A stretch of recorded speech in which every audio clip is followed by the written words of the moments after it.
Okay. So, welcome everybody. Hey. Hey, Thank welcome. you. Hey. Thank you. Yeah. Hi. If you're here for some other reason, you're in the wrong place. 'Cause we're here for this reason. Hello? Is that us? It was that pen hanging out of his mouth that caused that. See, now it took the pen out of his mouth and the noise went out. Quiet. Okay, so as we get started, does anybody have any questions? Don't jump at once. There'll be plenty of time for everybody. My question is, are you gonna discuss any of the conference that you went to, the new findings? We were actually gonna add after the meeting last week, we were going to show the PowerPoint presentation that we did at the conference about the Toltecs. And then the battery died because I forgot the battery cord, Right, and we couldn't do that. right, So this week we don't have time. okay. So we may show that another time. Okay, In terms of new findings, it's we did actually last week discuss some of that. This week we're going to less so. But I'm happy maybe the next time we meet, which is not next week, there's no discourse next week because we're busy over the weekend. And we found that after we have workshops and whatnot over the weekend that we like to take that Monday off as a down day. So then we'll resume 2 weeks from tonight. And at that particular point in time, we'll find a way to show what we talked about for everybody. And somebody's walking. Oh, Sarah got here. Good for Sarah. Any other questions? So we've been. So is that a Kabbalah Tree of Life? Yes. And is that going to be part of your lecture tonight? It may be. It may come up. I use that as kind of a universal magic decoder ring because it's a map of the universe, both macrocosmically and microcosmically. You can use it to describe everything from quantum physics to cosmology and everything in between. It's a map of human consciousness, which is what I use it for. And so when we talk about doing the esoteric work that we do in this esoteric school, the Toltec philosophy is my main working tool. But we have this available as a universal roadmap because thankfully, not all the books got burned back in the day, and this tool survived. So I use it as a reference point. Any legitimate spiritual system should be able to overlay on the Kabbalistic tree of life, whether it's Ayurvedic Hinduism, whether it's Australian Aboriginal, whether it's the Celtic or the Norse or the Greek or any other system. If you try to overlay it and draw and figure out all the comparisons with this and whatever other system you're investigating, if it doesn't fit this, then throw it out because it's either A, not complete, or B, it's deliberately false.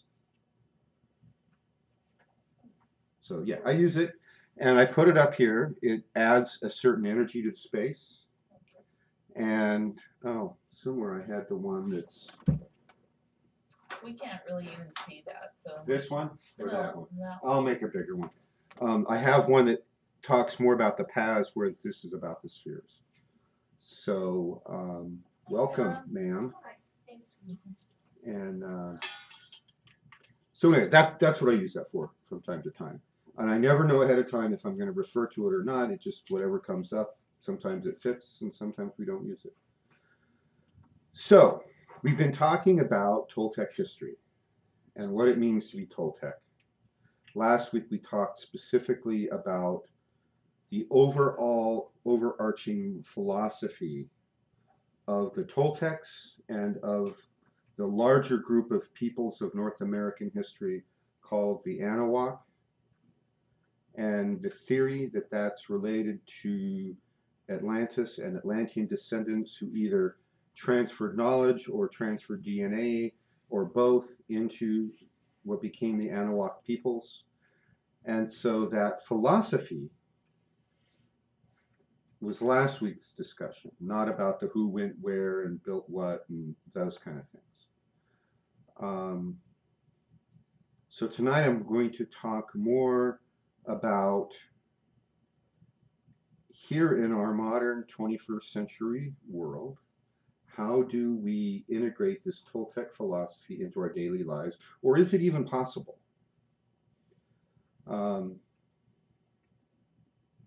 We live in a world where common sense is under attack, indeed punished. We live in a world where spirituality and the divine and God are under attack.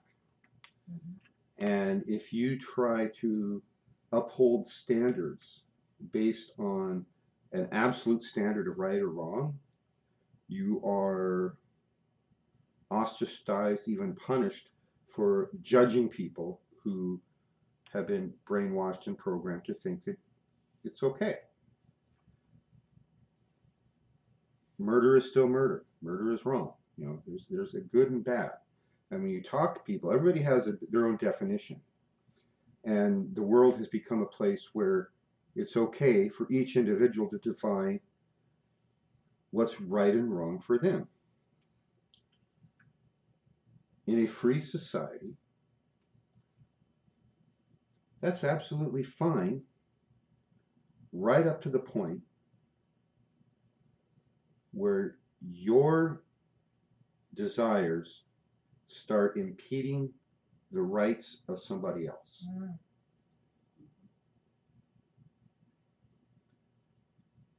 If I decide I want to take a bulldozer and make a road from here straight over to the river because I don't like driving a half mile out of the way, and hey, that's my right. I'm defining that that is okay.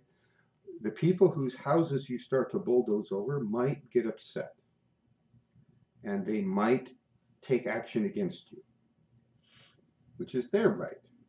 Okay, so you can't do that. You can't infringe on the rights of others. So that's the world we live in. It's now, I just read an article today, I didn't have time to follow up on it, but there's a speculation it'll probably happen in England first, and they're pushing for it here, that it's going to become illegal to offend someone. Now, how is that going to work? It's not humanly possible. Right.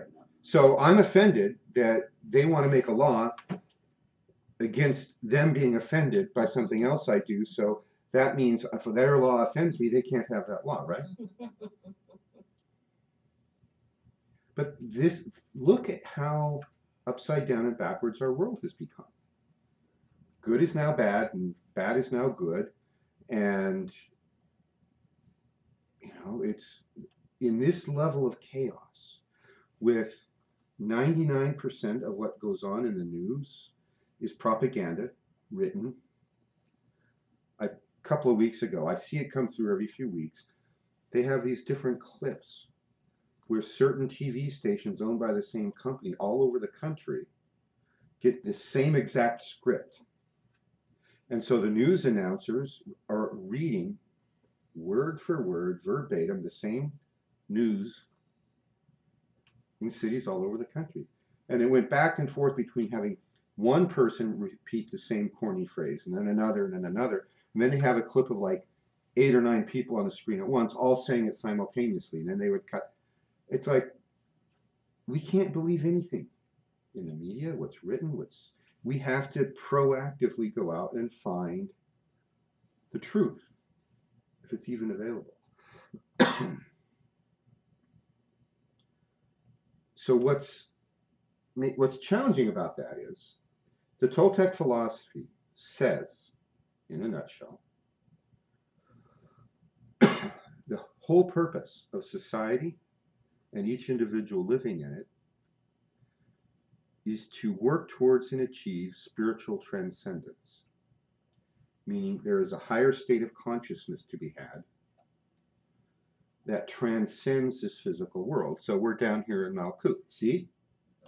I'm using it. And we can raise our consciousness systematically up the tree to higher and higher levels.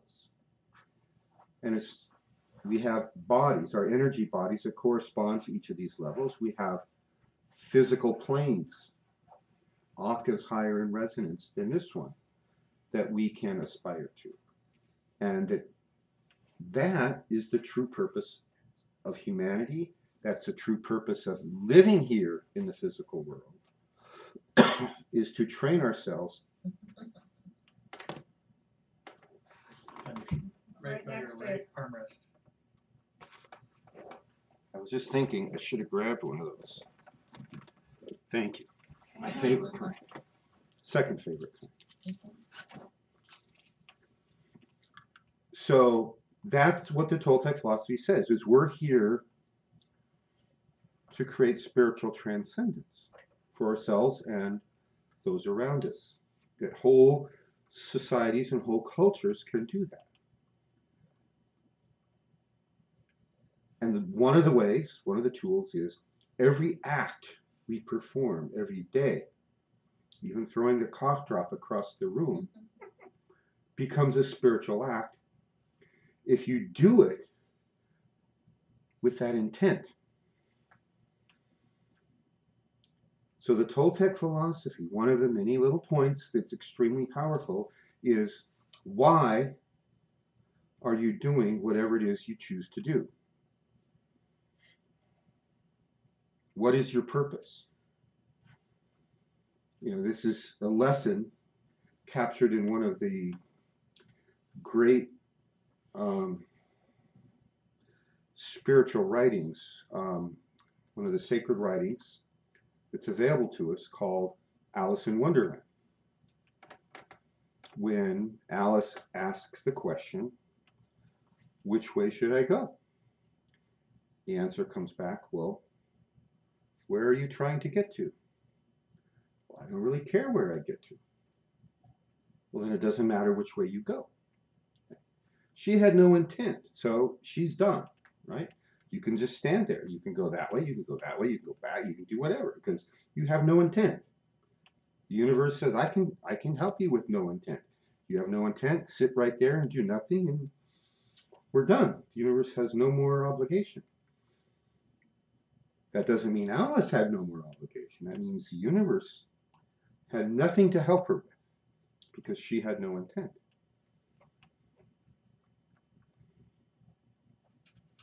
When you have an intent, and your intent becomes, oh, let's just pull something crazy, really wild, out of thin air and say, oh, my intent, I know, I'm going to do the one divine purpose I came here to this life to do.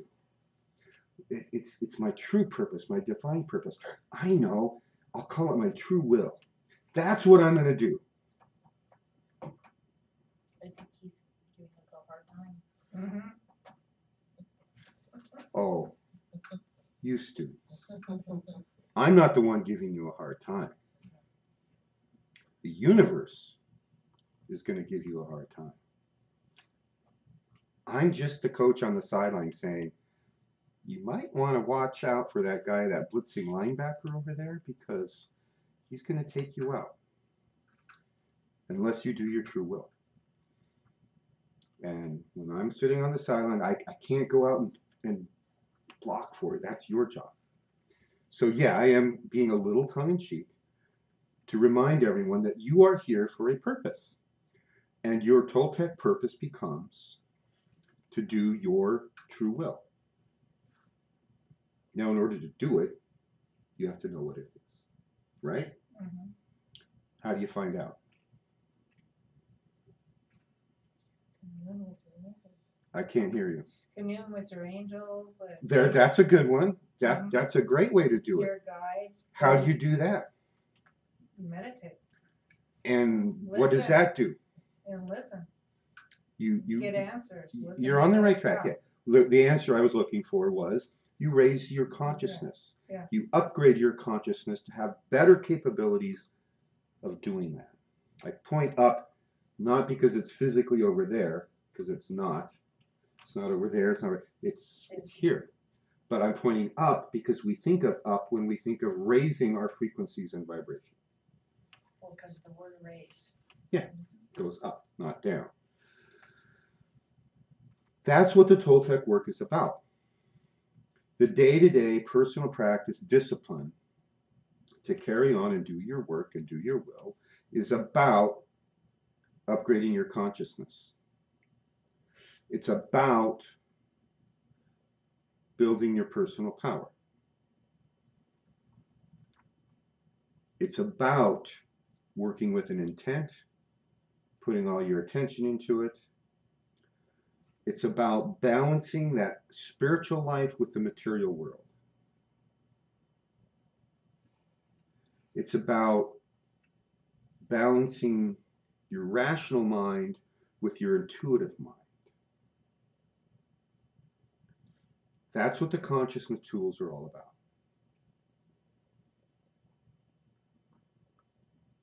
And what is it that this blue pill world out here, this world of upside down, backwards chaos that we have to live in and do this work in, what are they doing most? Not that. Chaos. They're doing they are denying of the spiritual and the material. They are denying the spiritual. Mhm. Of the rational versus the intuitive mind, they're denying the intuitive mind. They don't want you going there. Oh, he's being intuitive. What an imagination. He's making up this stuff, right? Mhm. Oh, well, that's just women's intuition. It doesn't count. Well, wait a minute. Get the right answer. Oh, well, yeah, again. Oh, then maybe it works. Maybe intuition actually works. I was in engineering, right? That's how I started my career right after college, many, many moons ago. And I didn't know at the time I was intuitive. So many years later, I took that Myers-Briggs test and it came out and said I was intuitive, and I was embarrassed and horrified. Because I'm an engineer, I'm Mr. Spock logical. I didn't understand intuition is a higher capability of the mind. But I was using it in my day-to-day engineering work in ways that other engineers would get mad at me for getting the right answer when I, quote unquote, didn't have enough information to do that. And I would ask that question, well, was I right? Yes, again. Anyway, that was a couple decades ago, and I've long since left. But that's the world we're living in. That makes it really hard to do the spiritual work. I mentioned building personal power. Every time you say to yourself and the universe, I'm going to meditate tomorrow, and then you get up in the morning or in the middle of the night and you meditate, you build personal power. It's like adding energy to this secret battery you have inside you. Oh, there's some more. Yeah. And then your power grows. And this power I'm referring to is directly related to the Akadua, whose name in the olden Toltec days was the power, right? You're building that reservoir. You're building that supply. And it's hard, you know, every time you turn around, it's like, no. We have science coming out in support of intuition, in support of every phenomenon we use in the spiritual work. And the more science we have in support of that, that justifies it, that says it's valid, that the parallel planes of reality are valid, modern physics has now proven it, the more the mainstream media tries to whitewash it. So that's the world, that's the environment we're in. So the Toltec answer to that, in the past, was you got to get away from the world. They'd go off in the desert and build their temples and their cities, hundreds of miles away from anybody. It's kind of hard to do. The best we could come up with was to move out of Los Angeles and go to Mount Shasta. And on a day-to-day basis, it's great. You know, I'm not spending 30 minutes in traffic driving 3.5 miles from my office to our apartment, or the other way. It literally took that long on Friday afternoon rush hour. 3.5 miles, 30 minutes. Every major light, 3 to 4 cycles just to get through it. And I quickly learned, don't plan on doing any shopping on the way home on Friday night. Because you still make one stop, that doubles the time to find the parking and to do this. And then the chaotic electromagnetic energy, the chaotic consciousness energy, this collective consciousness, right? So we live here in Redding, Mount Shasta area. We are fortunately in an area that has, what did we at this city? It's like, I think the sign on the edge of town says 90,000 in Redding. It's probably 100 now when the next census comes out. LA area is 10, 11, 12 million in an area the size of Shasta County. So that there is something to be said for getting away from that kind of chaos. I honestly don't think I would have made the spiritual attainments I've made if I had stayed there. I think it's really hard to do that work there. It's hard to disconnect from that kind of reality in a big city. Well, there's like a demand. I mean, you have to have the right job and the right car, and you know, Gotta pay the rent. the commute. And, you know, it's just like you can't really escape that. Right. So, you know, it's like in the past, I was living there, I was doing all that, I was getting interested in the spiritual work and this hokey, holistic, alternative natural medicine that as soon as I told people what I was doing, I was leaving engineering to become a naturopathic doctor. All, you know, 3/4 of my engineering friends wouldn't talk to me. Oh, no. It was just too far outside their box. They couldn't handle it. Now that I've moved on from being a holistic naturopathic doctor to doing this higher level consciousness and shamanic work and being a spiritual teacher, my naturopathic friends are like, no, he's off in left field now. We can't go there. So it's really just a question of your perspective. Where are you at in the process? And so I'm bringing this up to caution all of you who are starting this path or considering starting the path, is your life is going to change when you do this. And you need to be okay with that. The old friends will disappear and new ones will take their place. It's about resonance. It's about frequency. We're meeting here in the Celestine Center, which is the brainchild of Olivia Thompson, who has been here in Redding for almost 25 years, 22 or 3 now.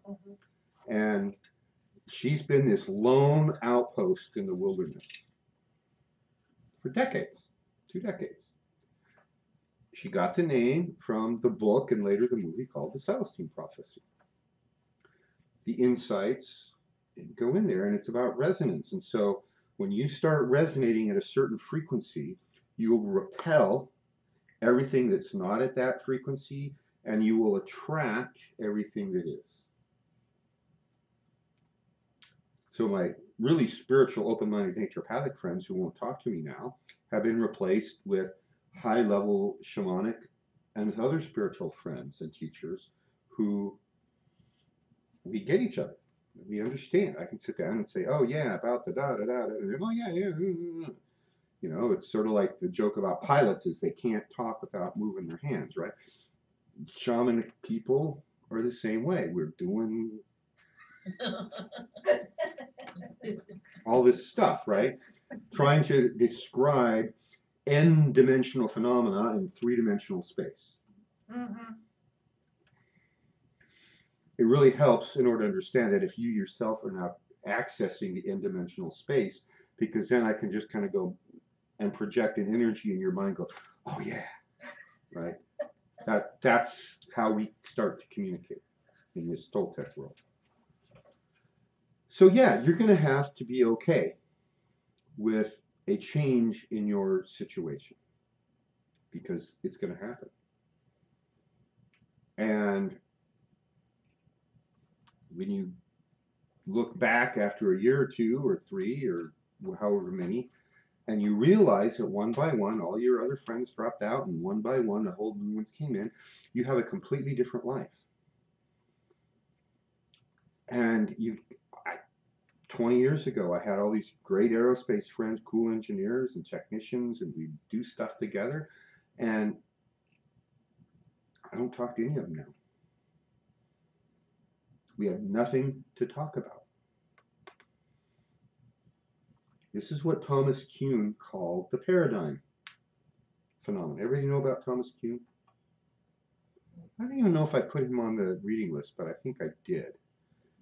There's a book called The Structure of Scientific Revolution, or maybe it's plural, revolutions. I think it should be plural. Kuhn. It started out as his PhD thesis sometime back in the 1970s, and he later turned it into a book. And it's a long, detailed book that analyzes every major scientific advance, starting with about the time of Aristotle and the ancient Greeks up through the 1970s. And he describes a concept that we call a paradigm. It's a worldview shared by everyone in a culture that is so obviously true that it's never questioned, never even considered that it might not be right. The ultimate example is that the world is flat. Right? And I bring this up because, for reasons I'll describe very briefly in a minute. And it was believed that if you sailed far enough out to sea from any direction, any part of it, you would fall off the edge. Which brings up all kinds of questions like, well, if you fall off the edge and there's this waterfall over there, how does the water get replenished?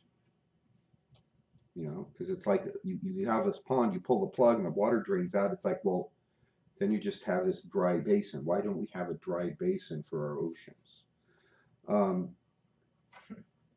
And what Thomas Kuhn observed,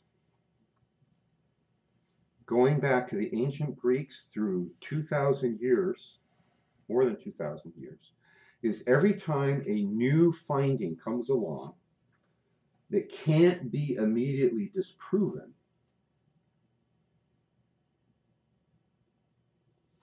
it takes 2 generations before the new idea becomes the accepted new paradigm.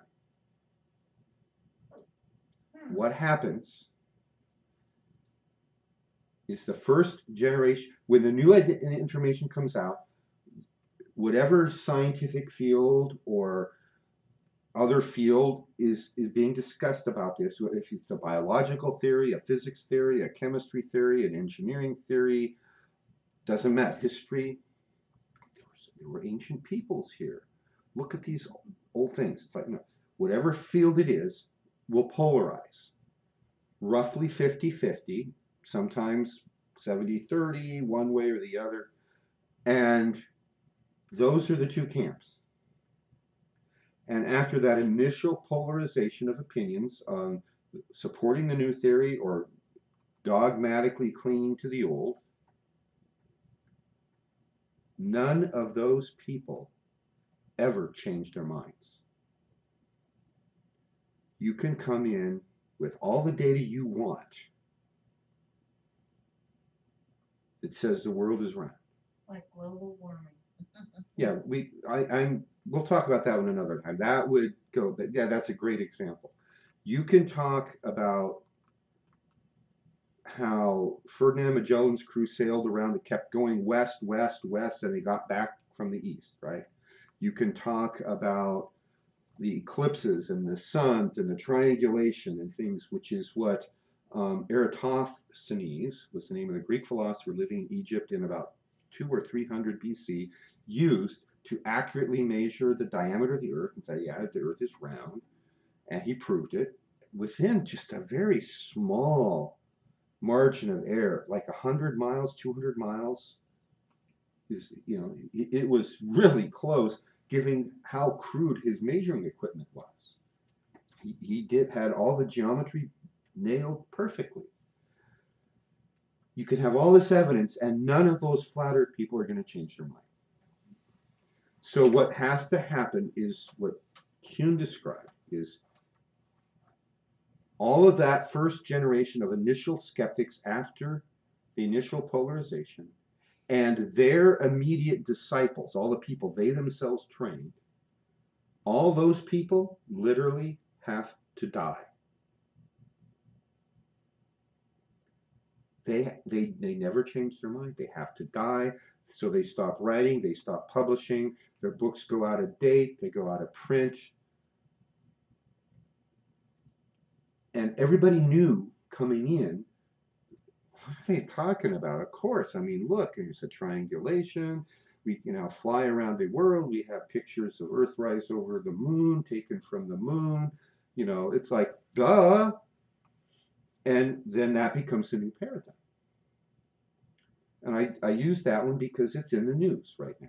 Last year or two, there has been a lot of hoopla about the flat Earth phenomenon, and one estimate I saw up to 25% of people below the age of 30 believe that the Earth is flat.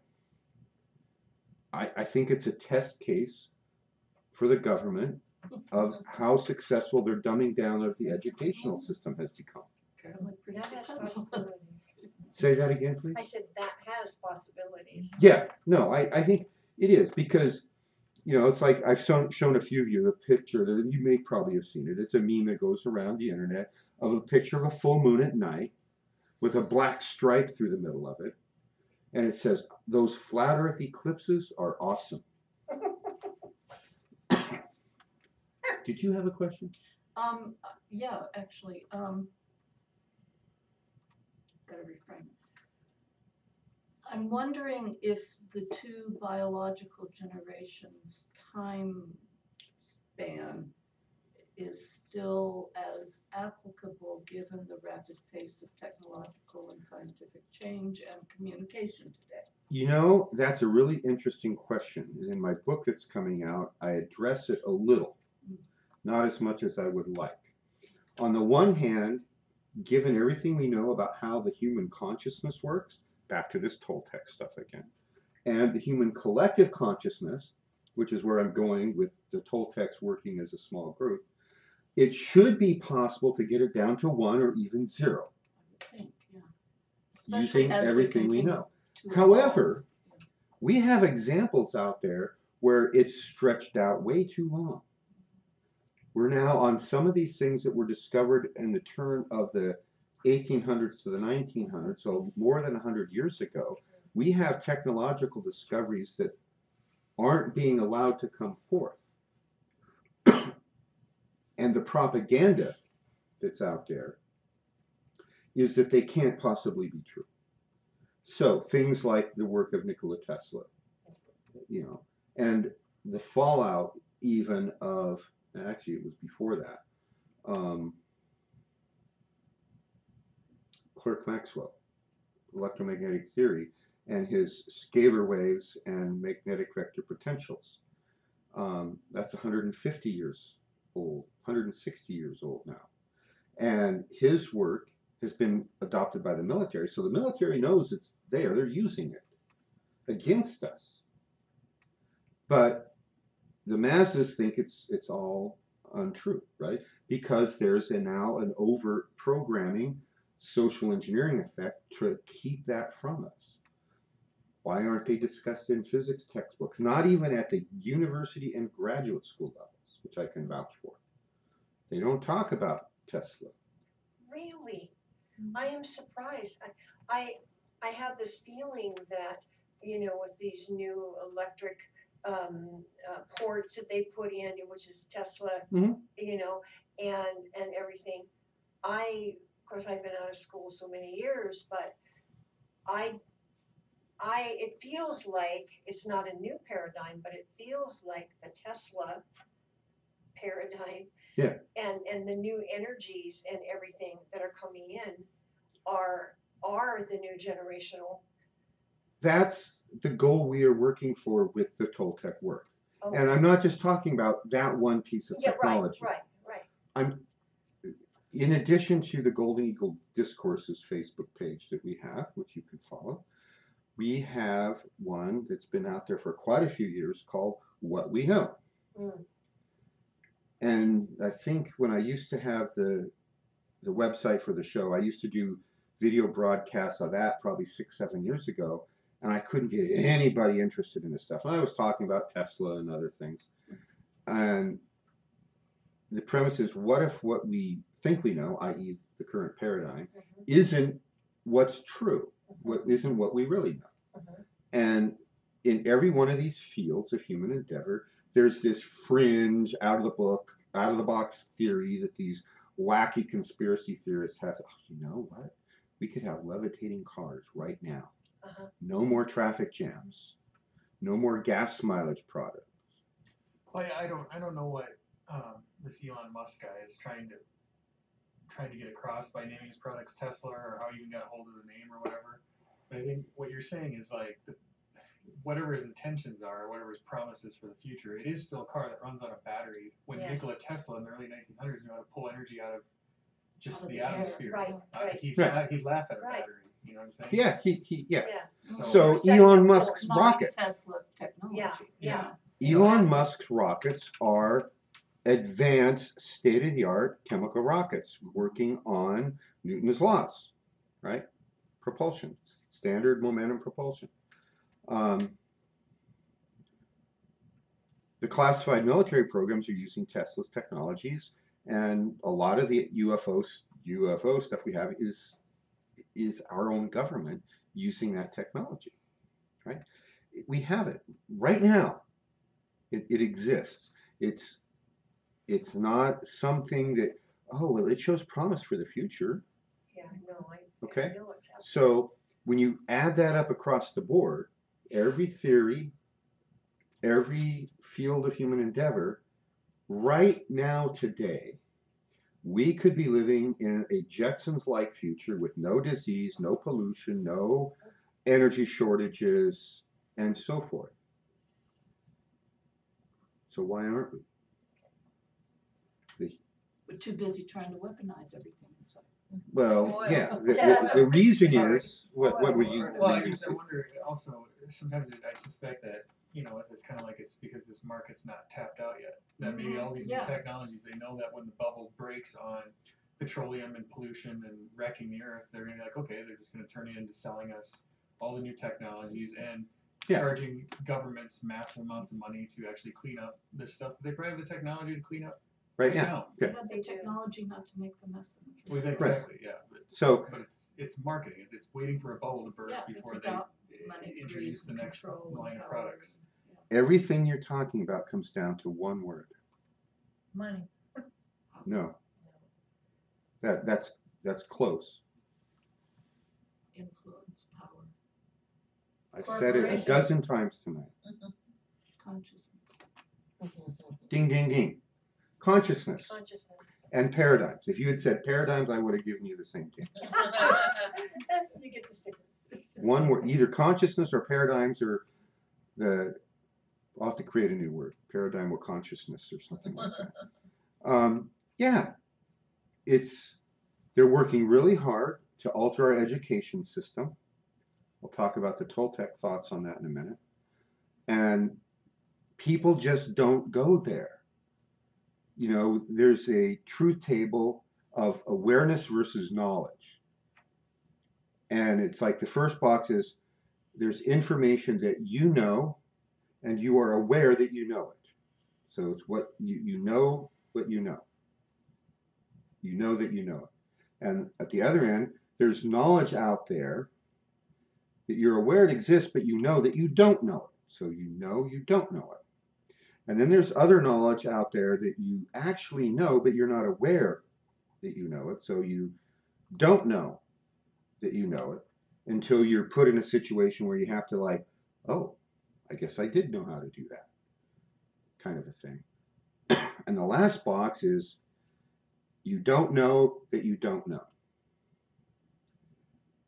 And that's the box that's getting bigger and bigger and bigger. As long as we keep using the public education system as it is currently structured. You know, every day, now maybe every week, I see 2 or 3 things go through where somebody's kid brought home something from school where the teacher wrote a nastygram on it because the kid dared to put the right answer down without using Common Core math or some other hokey version of logic. And what they were looking for is what's actually a wrong answer. You know, what's 10 plus 2? Well, it's 12. And so the kid writes down, no, you're just supposed to round this off, round off. So the right answer was 15. And the kid's like, no, it's not. Or the one I saw recently, it's the teacher took points off the assignment because at the top there's a name, a little blank, you fill your name in, the kid wrote her name, and took points off. I've warned you before, stop using cursive writing. Really? They don't teach They it. don't. I know they don't teach And they, it. and people, even adults can't read it either, Mhm. cause Yeah. that's coming to my. It's becoming the secret code, just Yeah, cursive writing. Nobody. And what was really funny, in her little nastygram note, the word cursive was actually written in cursive. Accidentally, she slipped into cursive, and like 3 or 4 of the letters were linked together like cursive writing. And it's like, that's the world we're up against, right? So if you've got kids, anybody watching, kids of school age, get them the heck out of public schools. We can't change that fast enough to help your kids who are in it now. Jump through whatever hoops you have to pool with other parents and do homeschooling, right?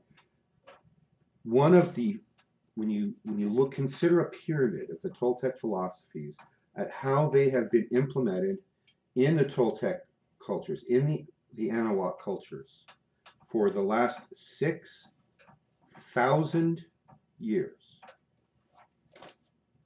And I mean that. It's back 6,000 years. No. 6,000 BC, excuse me. So that's 8,000 years. The Anahuac cultures had a rough pyramid that they described as how their society would function optimally. The first level was farming and food production. They had to make sure everybody was fed and everybody got fed in their society.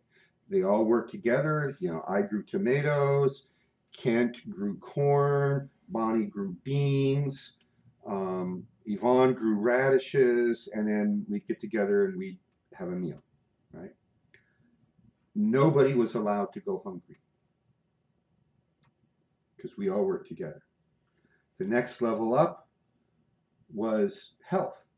We had to take care of it. You had to know herbs and plants. So this is why in the Toltec lineage I'm a member of,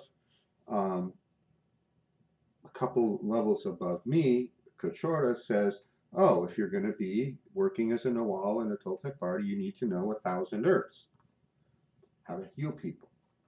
I've still got about 300 to go. Some of the other people in the lineage have a few more to go. But you have to learn how to take care of people, the health. You had to feed everybody. Everybody had to be healthy. And then when you're healthy, you can do your work. The next piece of the puzzle that was important was loosely termed education.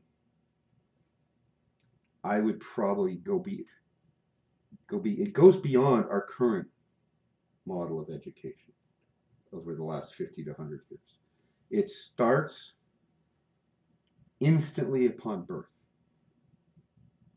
Children are trained with the assumption that within the culture, the goal for that child is spiritual transcendence, to help the culture have spiritual transcendence. So when kids start seeing auras at an early age, they aren't squelched and told that doesn't exist. They're encouraged and they're taught because all the adults around them can see the auras around the plants and the trees and the animals and each other. They can all sense this energy, this natural living energy.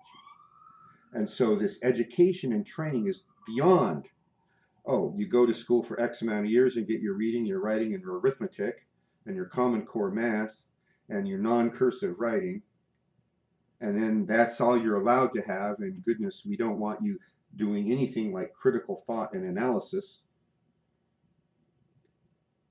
It was all about critical thought and analysis. How to investigate the world around you.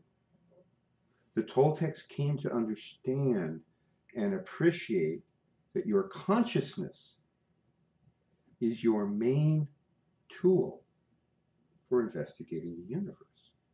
What about creativity and creativity? It's all part of it. All part of it. That goes back to the spiritual material balance and the left brain, right brain balance. Right. Maybe we could call it nurturing, That would be a great word to include. especially given the debate between nature versus nurture when it's really both, and it Yeah. just seems like it would. Yeah, I'm command it. 6'3", barbarian ugly, right? Because of genetics. I can't help myself. I'm just a barbarian, right? And I have the genealogy to prove it. So I'm not. He does. I do. So when you It's a call long it story. barbarian, you mean She- it? I mean it. I'm descended from barbarians, Mhm. but barbarian kings, not just any old run-of-the-mill peasant barbarian. I'm descended from barbarian kings. The Romans, anyone outside their perimeter was a barbarian. Right. So- And nice segue, thank you. You're welcome. Alaric, king of the Visigoths, is one of my ancestors, who, when he failed in his negotiations to get his citizens back who had been kidnapped and turned into Roman slaves, went knocking on the doors of Rome and became the leader of the first barbarian horde to sack Rome. Don't mess with my ancestors, I'm telling you. I like Alaric. That's a great attitude. We need more of it these days.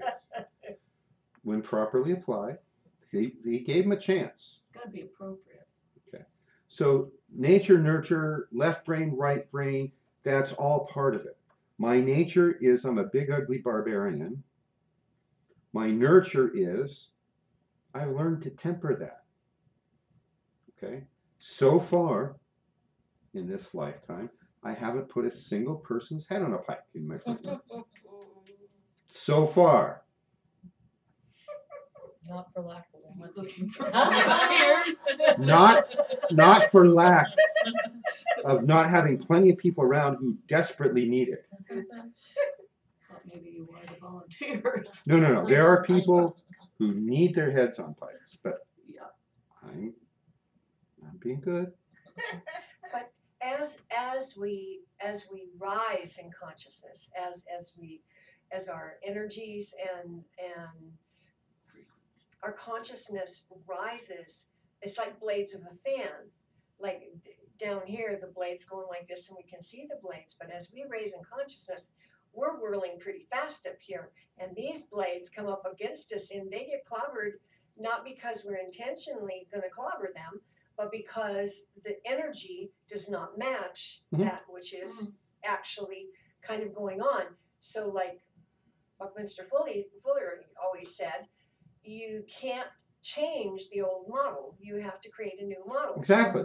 And That's so what I'm that's talking we're about. doing. We're raising our consciousness as, I mean, there are thousands of us around the world that are raising consciousness, right? Right. I mean, And and hopefully, we're all here. I mean, we're sitting here and we're doing it and everything.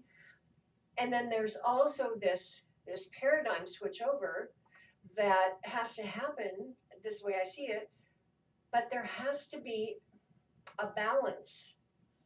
There can be a balance. There can't be a balance. We're going to hit those blades just like full on. Is that, because we're going like this and they're going like this? there's a balance within each of us. Yes. Yes. But there's going to come a point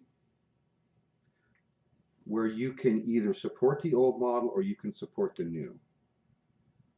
And the problem is that those people like me who grew up, and most of you probably grew up in the old paradigms, whatever they were, whether it's about consciousness, about technology, whether it's about healing and alternative medicine, we knew the old paradigm. We lived in the flat earth world. And then we analyzed the data about eclipses and shadows and geometry and figured out that, you know, that the world isn't a flat disk. It's a roughly spherical shaped ball. And that's what we live on. And we have all this scientific proof. So we were in the flat earth model, and now we're in the round earth model. I don't know if I mentioned this here before, but there was a Facebook post put out by the Flat Earth Society that says, we have members all around the globe. Was it in cursive? No, it was in Facebook form. And it's like, Wait a minute here. I would have had a lot more respect for them if they said, we have members all around the disc. You're right. Yeah, right. But no, they said all around the globe. So, but we're in this, we can see, you know, we see this new round earth model, we see the old model, and we can go back and forth, we can talk to them. But the people who are still in the old paradigm, either because they don't have the cognitive skills to get it, or because they've been dumbed down and brainwashed to not be able to get it, or because they're stubborn SOBs who have a vested financial interest in whatever the old model may be, Right. that they're just not going to go there. Don't go there. There's that paradigm shift, and there's going to come a time in every one of these paradigms where you can't be in both worlds. Right. You can't sail across the ocean and keep one foot on shore. Right. Either you go for it or you stay back.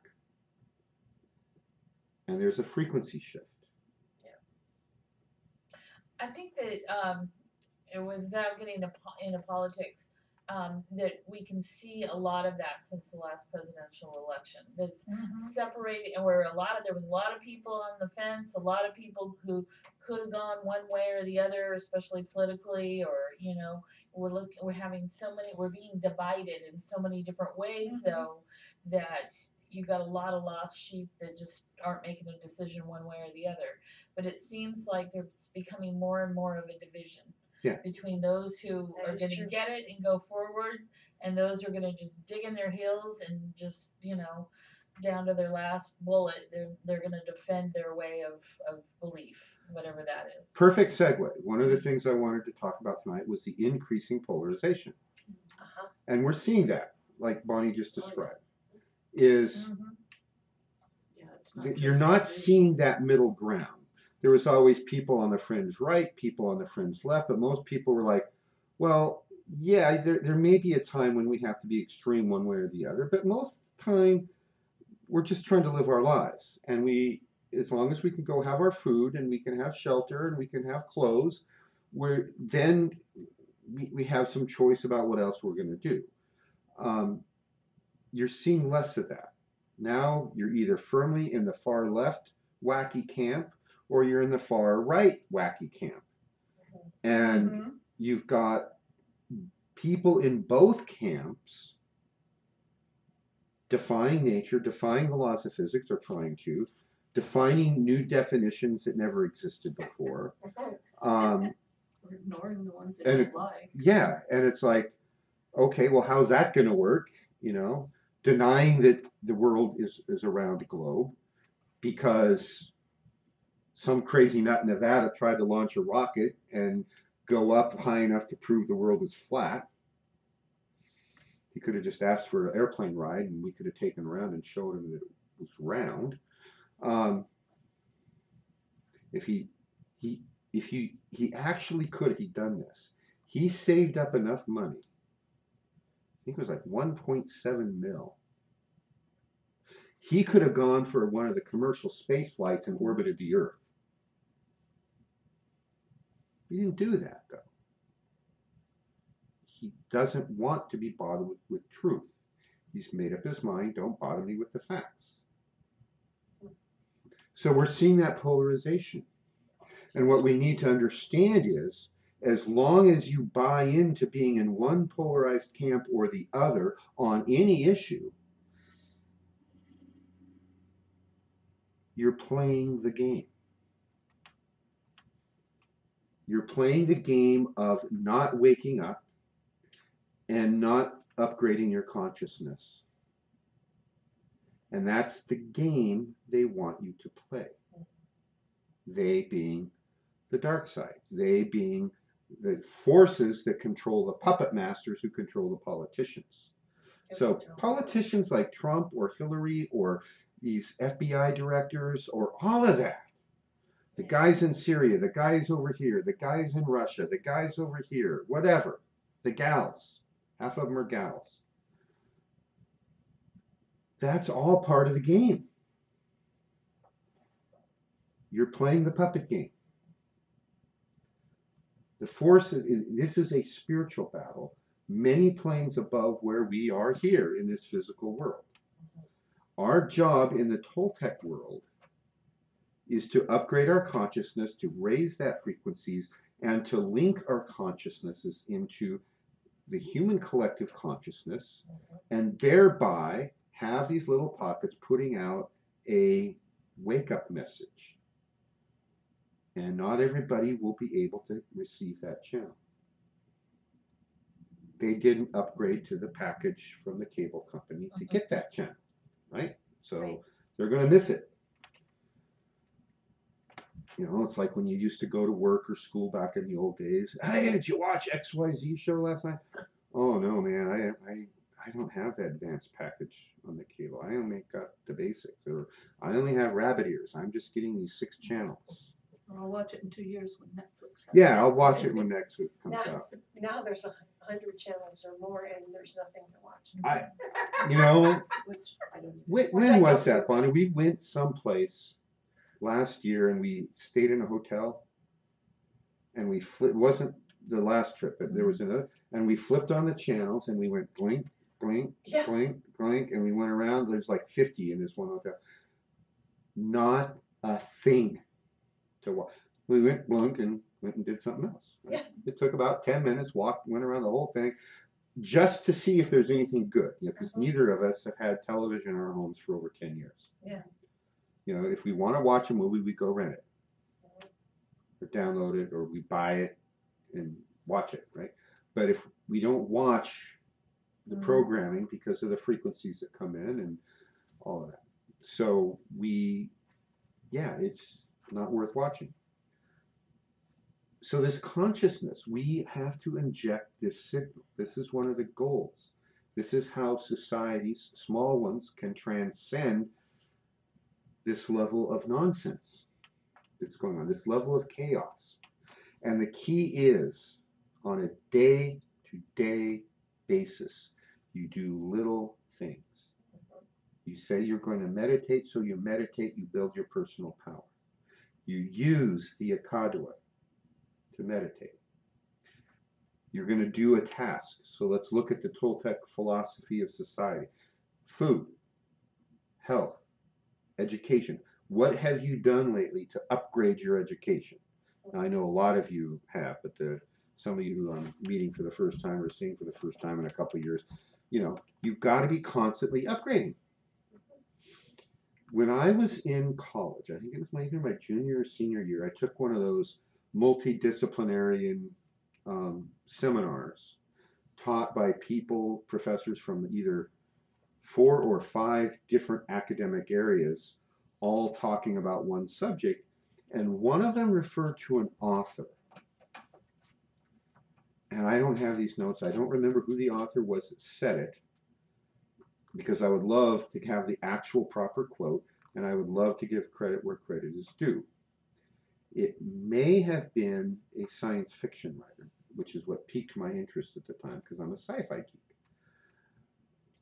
And the quote was along the lines that the average person, and there was, I think, a percentage involved, like 80% or more of the population has all their positions on every subject and all their ideas solidified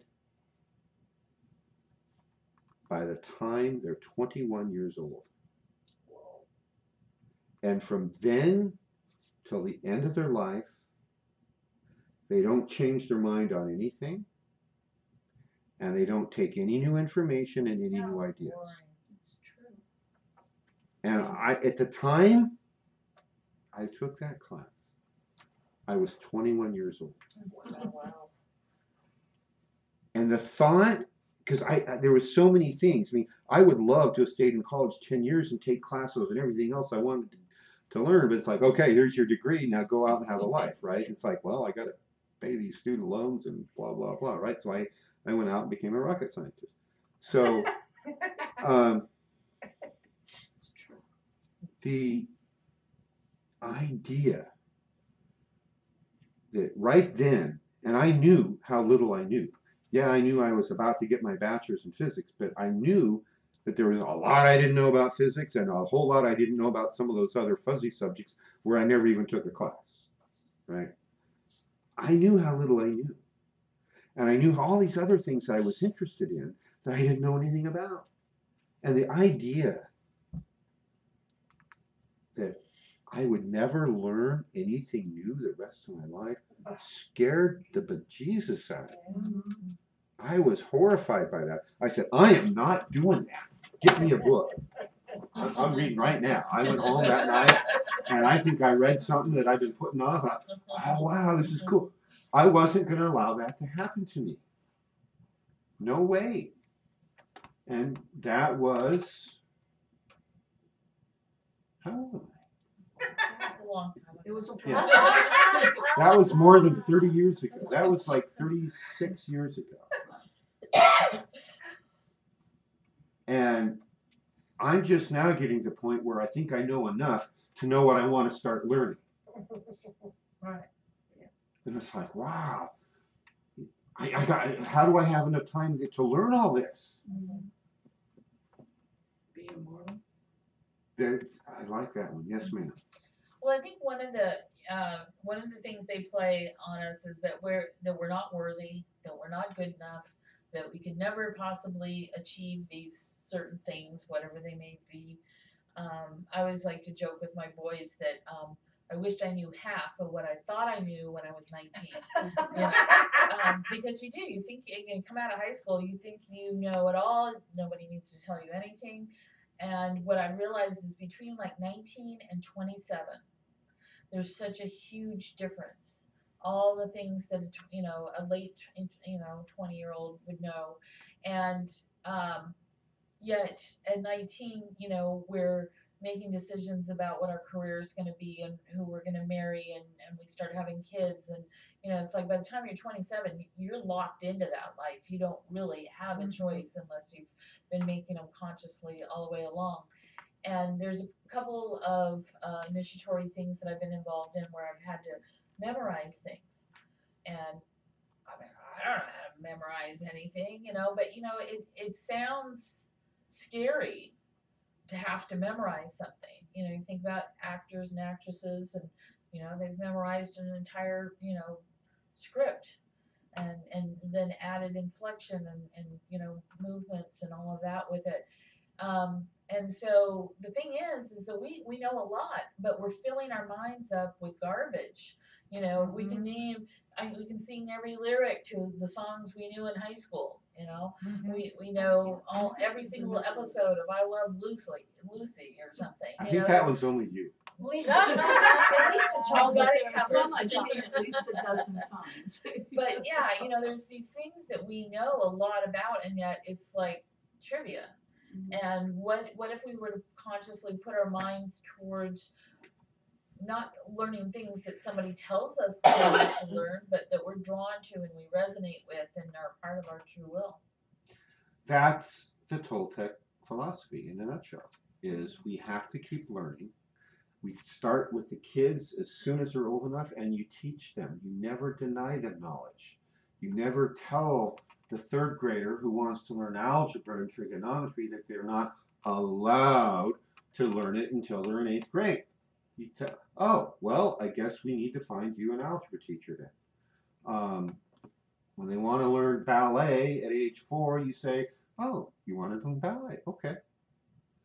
When you're out there woodworking and the 3-year-old comes along and says, oh, I want to help, you teach them. Mhm. That's what my dad did with me. I want to cut the board. Well, you can't cut this one, but you can cut this one, and here's how you cut. And it's all mangled and mud, and then like a year later, I'm making good cuts, you know, because he took the time to teach me. Thanks, Dad. I don't know if he's watching tonight, but anyway, I think we're coming into a time, I mean, we're talking about this now of new things that are coming in. I know there's new things coming in, and I know that they're gonna come, but I don't know what they are. And I am gonna be so surprised when, you know, probably not. a teacher stands up right there and addresses the class and says, you know, I'm here from whatever, and I'm gonna teach you how to teleport today. Oh, okay. I mean, I know these things are possible. Yeah. But when they actually do that, and they're actually, I'm just using that as an example. But do you understand what I mean? No, I understand what you there, mean. there are some really new things coming. And some of them aren't so new. They're really And they're old. really It's a not new, return but of they're old gonna be new to me. We're still trying to get humanity back to some of the levels we had about 15,000 years ago. Yes. And there's no guarantee that we're on this continuous upward slope.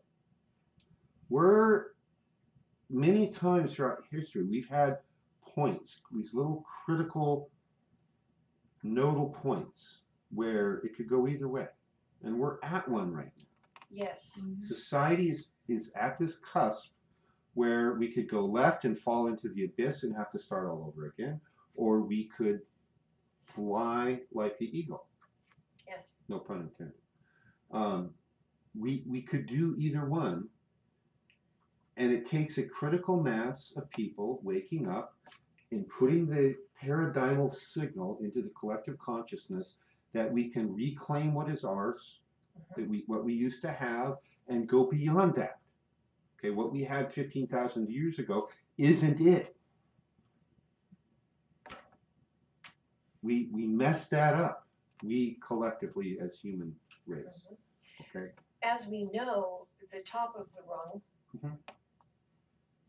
is it not a possibility? We're actually coming from that.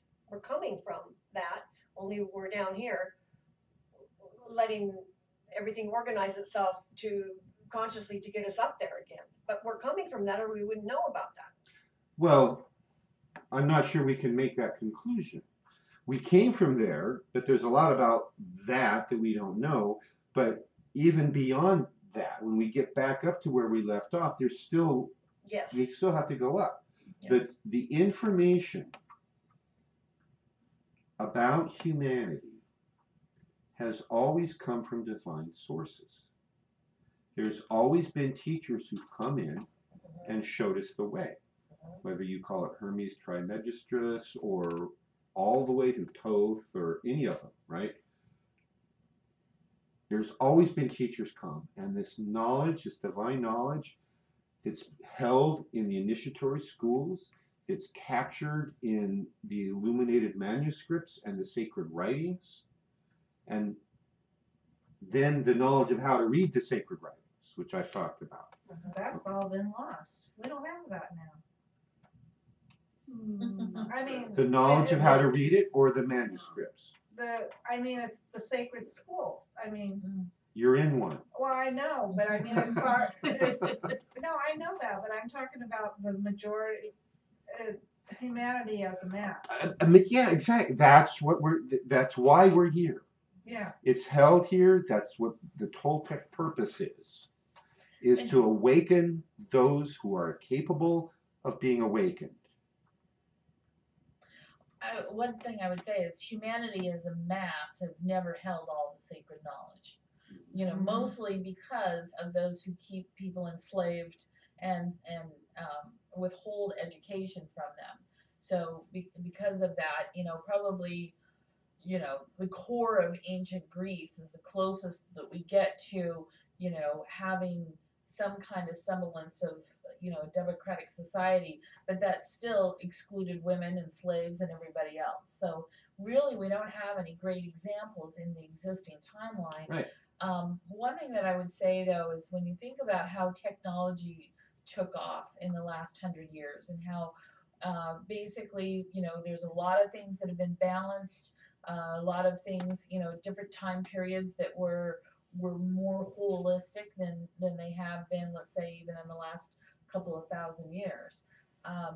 But there seems to be almost like technology has advanced beyond our physical ability to handle it responsibly. And it seems like seems like the problem in the past when you look at some of the legends of the Tuathanan and so forth. They laid down their weapons because they blew up the world and they didn't want to do that again. So that was their responsible act, is to bury all their weapons. But so then they throw us basically into a dark age. So there needs to be some kind of balance as to how we raise humanity. It can't just shoot up like a rocket and leave everybody else on the ground. Yeah. Think about the scientists who know about rocket science and know about all of these higher level technology. There's such a small percentage in comparison to the masses. And you've got, my one I like to cite is the welfare moms at home, mouthing off about ISIS like they know what they're talking about. So everybody wants to weigh in and have a say so now because of the communication, and the technology makes it so everyone can weigh in on a subject. And yet, this is the first time in our recorded history that we've had that problem. Normally, you've got, a few wise people who are advising the kings and the other rulers and such, and maybe are, raising humanity little bits at a time by saying, you know what, the world's probably round, not flat. You might want to look at this, and then, immediately get sentenced to death over bringing that kind of concept up. So basically, the knowledge has been withheld simply because those who rule haven't allowed these technologies to come out. So I guess my basic point is and kind of going back to what Cherie was saying earlier about the paradigm, and could it not quicken rather than hold that same 2-generational thing. I think there's so many other aspects that are going into that, just the population in general, and the more conscious effort of the dark side or those that are trying to suppress knowledge is greater. So exponentially, you have more things blocking us now than you would have back in we're the day living in as the well. Tide Pod condom snorting generation. Right.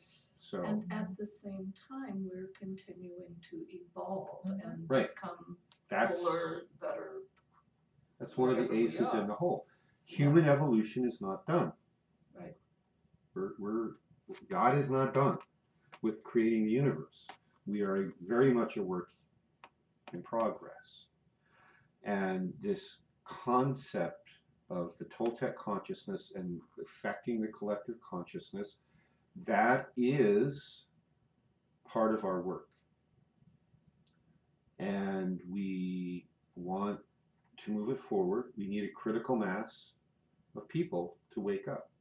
So we have to step outside this dualistic political game. On any issue,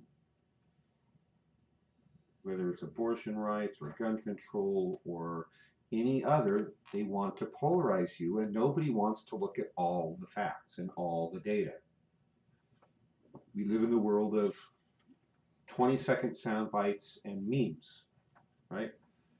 You get 5 seconds to look at the meme, and if you don't agree with it, you delete it and move on, right? Nobody's engaging in this critical thought process because they're being trained not to.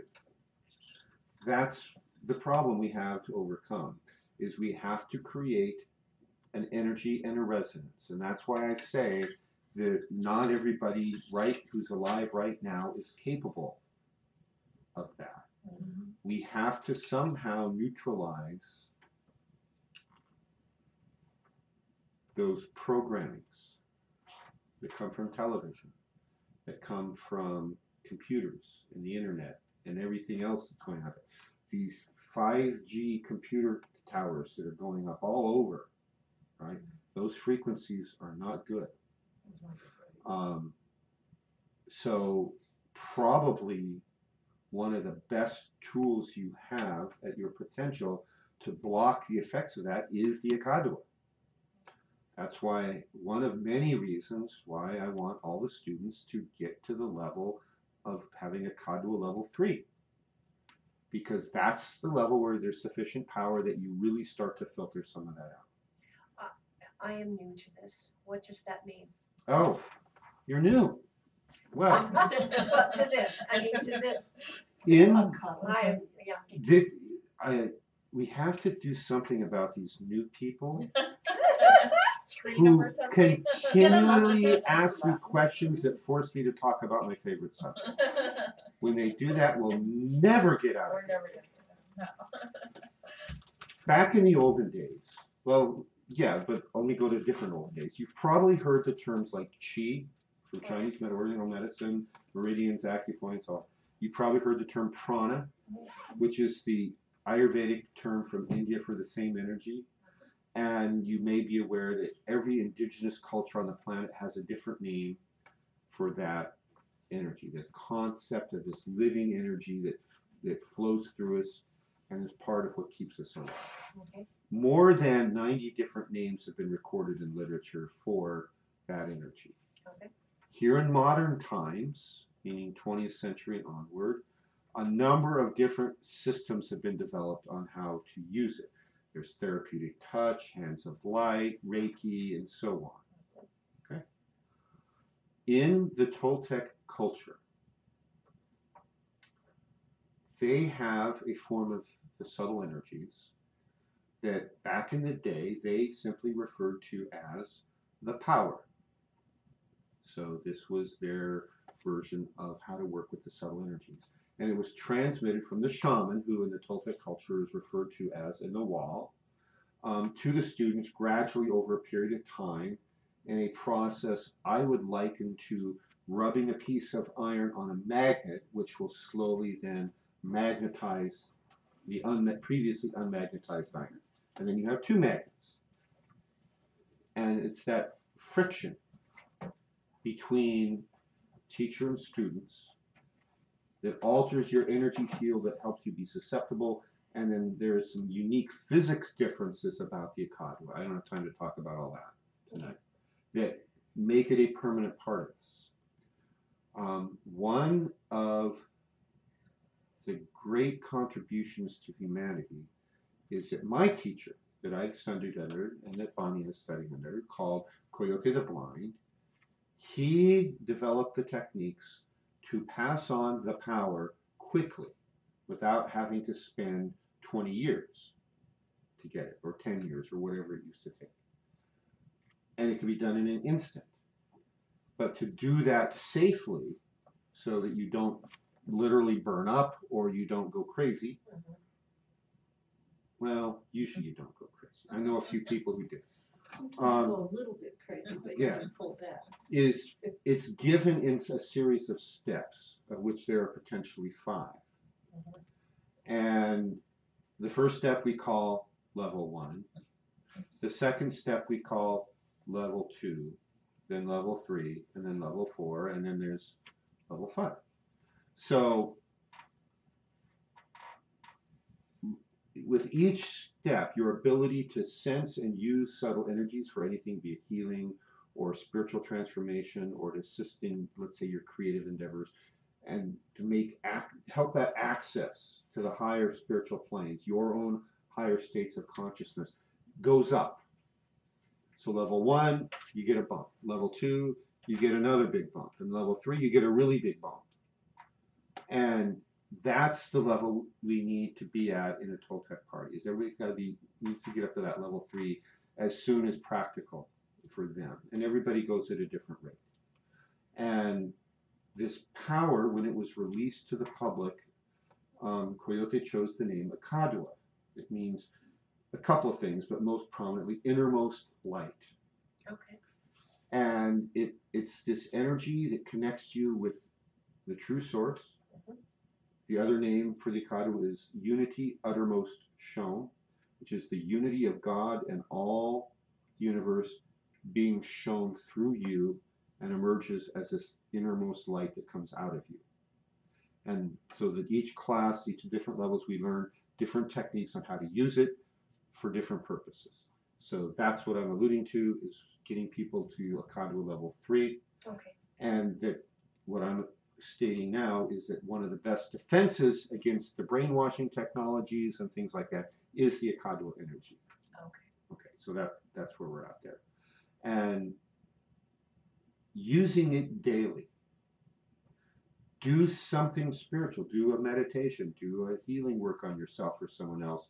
Use it for your creative endeavors, use it for your writing, use it for your dance, use it for sewing, use it for carpentry.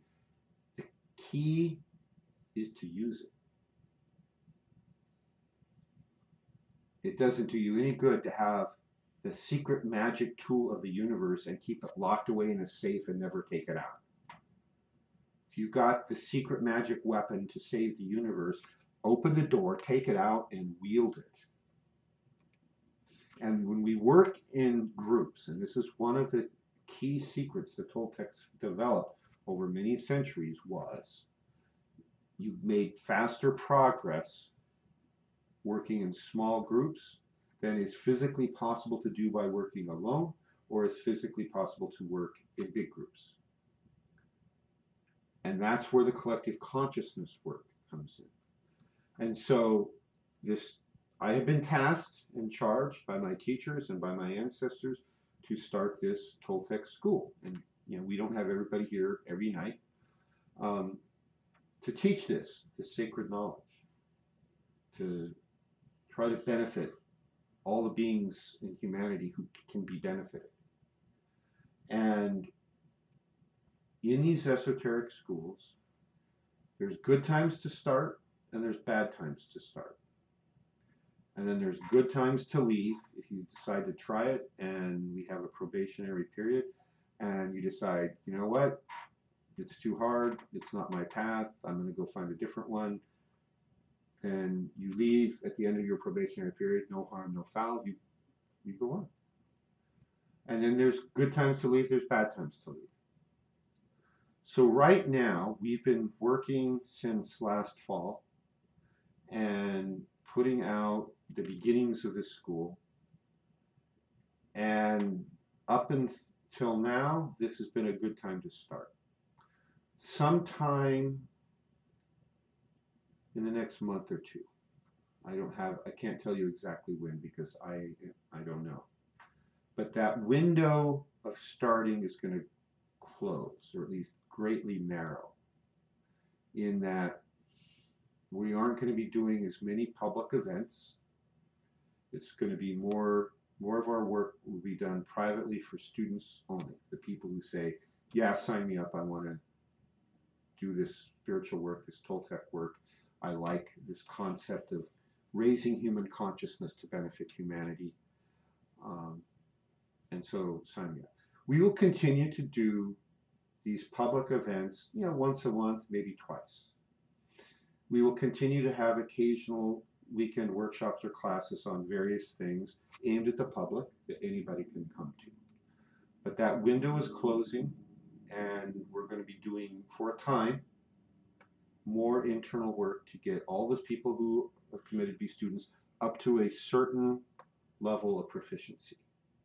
And then when we get there, there will be a time in the future where that window and that door will open. We'll do more public work and we will be attracting more students. In that intermediate time, for some of you who just show up, it's like, well, man, I need to know more time. I don't know when it'll be, but let's say within 2 or 3 months at the latest, we're not going to be doing much publicly. Doesn't mean you can't join, but it means it's going to be harder to catch up. Mhm. Analogy I like is the old-fashioned sailing ships. The sailing captains always like to sail with the tide. come in, you hit that peak high tide, and then the water starts flowing out. So they boom, cast off, sail out. It's like, okay.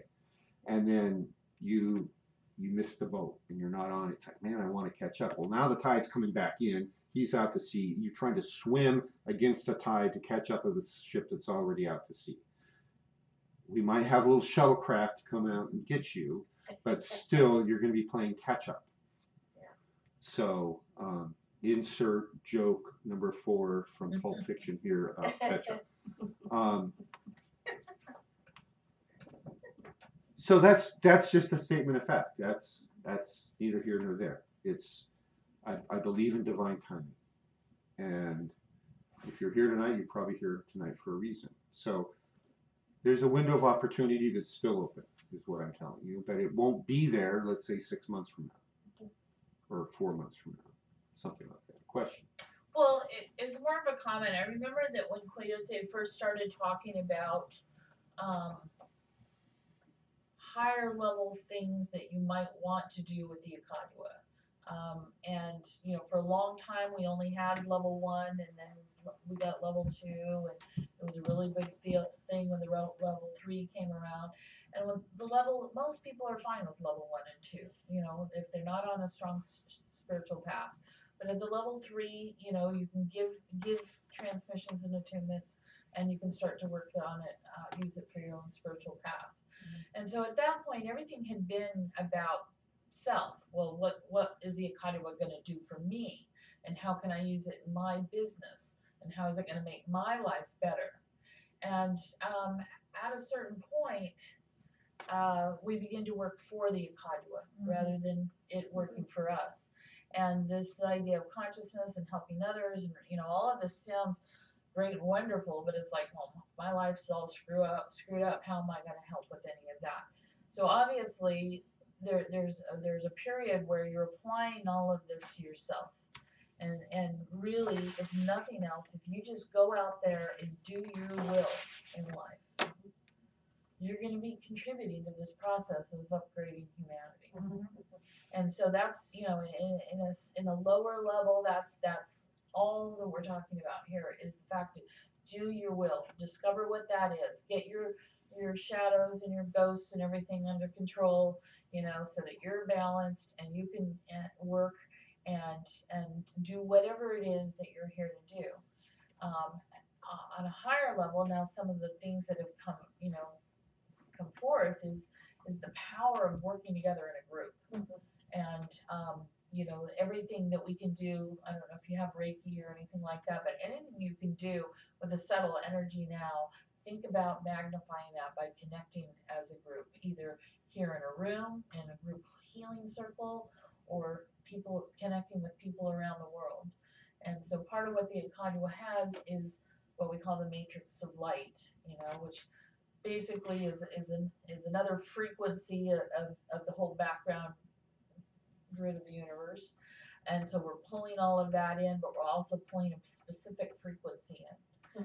And it's like little light bulbs starting to light up all around the world, who are using, you know, this energy for the benefit of all beings everywhere, which is the only oath we ask you to take regarding the energy. So it's, I think the thing about it is, the reason I wanted to bring this up is because I studied with Coyote for many years, going, well, okay, this is all great, wonderful, but you know, how do I, you know, get myself into a place where I can work and do something with it? And it really comes down with discovering your own true will. And the other thing that I've really enjoyed the idea of is the fact that it's not like, I mean, okay, if we want to learn more about spirituality, we all really need to go to the spiritual university, right? We need to have instructors that we can trust and curriculum that we can use. And so, you know, if it was any other subject, we wouldn't have a problem saying, oh yeah, well, I'm going to apply myself to this and I'm going to get these benefits out of it. And so in one way, that's that way. We're students and we have a teacher and we have a lineage and a whole, you know, pantheon of gifts that we can use. But at the same time, we're a school of fish. We're learning from each other. By working together in a small group, we bump up against each other and we, smooth off some of our rough spots and stuff. It's not for the teacher to say, hey, you need to change the color of your hair. You've been doing that one for 3 weeks now. So it's not up to the teacher to give that personal instruction always. It comes out by running with your pack and figuring. And sometimes with a school of fish, one fish is leading and then the next moment the other fish is leading, and it flows back and It's a forth. dance. It is, and Mhm. that's how we work together as students on some of these things. It's not always about a teacher said, well, students, this is what we're going to learn today. Sometimes we have to figure that out as a group on what we're going to do. I think the other thing that's really important to realize is that while the school is just being built physically right now, it's already exists on the higher planes, and that's where the teachings are coming from and taking place, and they come through our teacher that way. So, in summary, what I'm trying to impart is that, yes, I'm very well aware of the challenges our culture is putting upon us right now. They're throwing up every roadblock possible to keep people from waking up. The fact that you're here or listening online means you're one of those who's already in the process of waking up. And that day-to-day work. You don't have to go, oh yeah, I need to meditate, I need to do this, I've got to do this. You can quickly come up with a list of 10 or 20 techniques and rituals that you should be doing every day. And if you decide you're going to go from 0 to 20 in one day, within a few days you're going to go, ugh. So you pick one. Maybe you're going to meditate. Maybe you're going to do an energy healing. Or maybe you're going to do something, or maybe you're going to read. Or maybe each day you're going to do a different thing. It's that day-to-day work and discipline that's going to make the difference. It's that concept of the journey of 1,000 miles begins with the ground beneath your feet. You have to take that first step, and then the second, and then the third, and so on. If you never leave the starting line, you will not finish the race. And the only race is you and your true will. The teachings that this school offers is techniques that can help you make contact with your holy guardian angel, find your true will, and how to do it. And then you don't need your teacher. Your job is to fire me when you have the skills necessary. And that process, you need powerful tools. We're in a spiritual war. And it's important to understand that. And you're here. You volunteered for this. You signed up to be in this spiritual war, or you would not be here now. So when life gets hard and you think about that, just remember you volunteered. I did. I'm reminded of that. Yeah. Almost every time. So to get you caught up, to know your will and how to do it, after spending decades looking at almost every spiritual system that exists, at least all the ones I ever heard of and could find information on, my conclusion was the Toltec techniques work better than any others. And that could just be my resonance. They work better for me than any others. And when I see the effects, I see what we have that some of the we have a few key things that none of the others do. That's what makes them powerful. We have unique differences in physics with our power, the Akadu.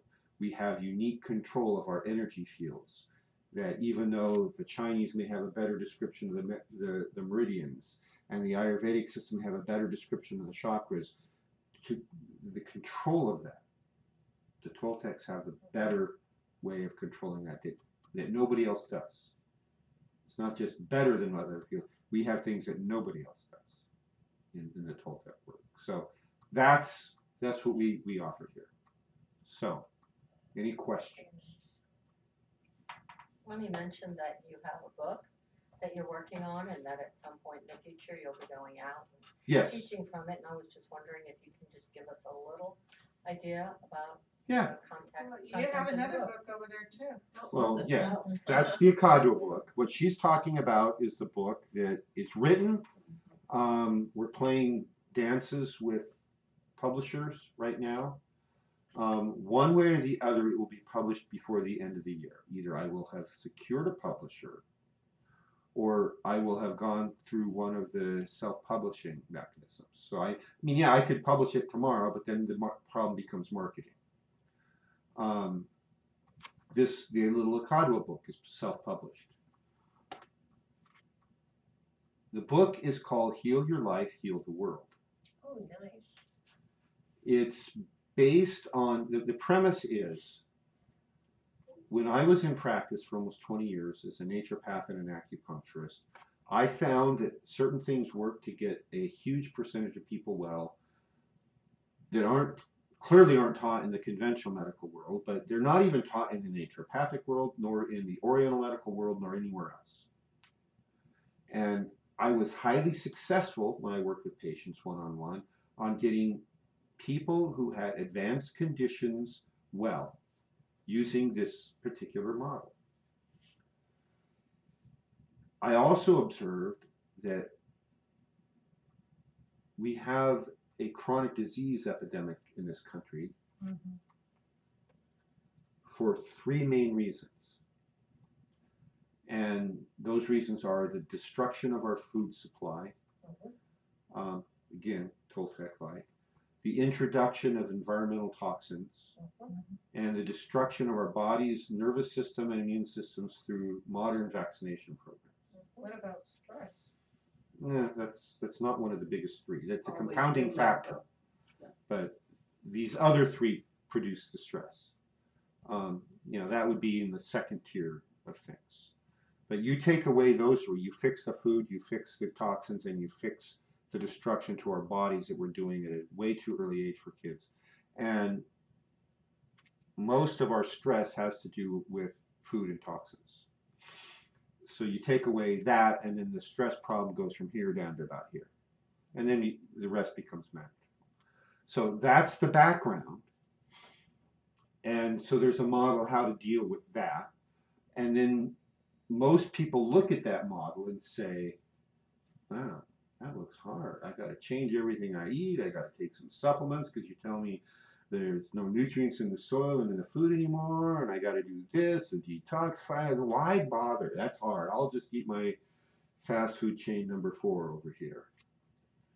And the reason why we care, again, it has links to the Toltec philosophy, is your spiritual purpose. You're here to find that spiritual purpose. And in order to do that, you need to be vibrating at those higher frequencies and accessing those higher planes of consciousness. And that's really hard to do in a sick, decrepit body that's full of toxins that you can't even walk across the room because of arthritis and diabetes and heart disease, and you're 25.